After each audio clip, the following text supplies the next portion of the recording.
Looking at your work and having connected with you many years ago on Dinshaw's work, of syntonic optometry, one of the things that I've been working on very extensively, I would say for almost 15 years now, out of my professional career, is to look at how light and color and even sound, frequencies of sound can actually impact a change towards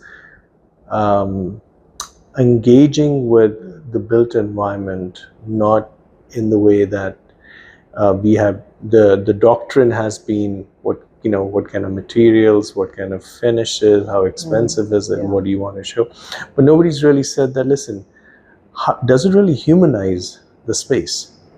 So we utilizing light, color, sound to humanize our environments. What does humanize mean?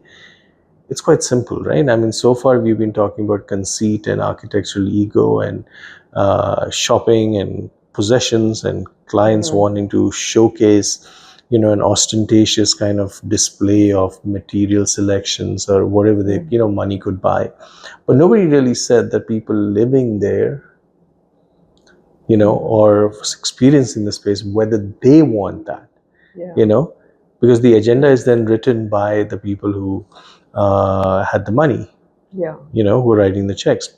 I'm not faulting it. I'm just saying that maybe we got to take a small little pause and say, how do we humanize the space? Now, the synergies between your work and my work, and of course, big thanks to Vibhor, a great friend of mine, sculptor who, loaned me these sculptural eyes that I wish to use as a statement on the whole concept of how do we perceive the world.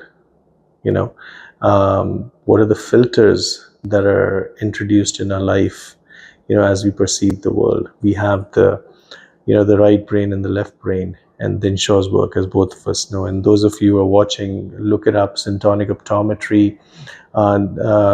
Dinshaw, his full name is Dinshaw Gariali, but now his son, Darius Dinshaw, writes books on what his father used to do.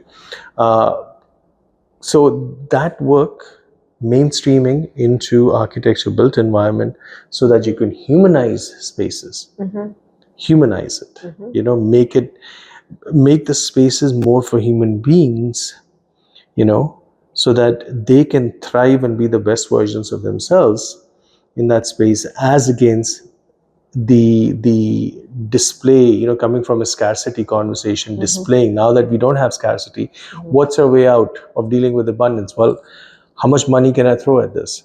But is that the right answer? Right. And exploring that through light, color, and sound has been quite unique as a journey. And meeting an artist like you who has actually utilized that in the subtlety of, we'll go into the gallery now, and the subtlety of how you made the folds and, the reweaving time piece work that you did in 2001. But our viewers will see your subtleties, and then we'll do a juxtaposition of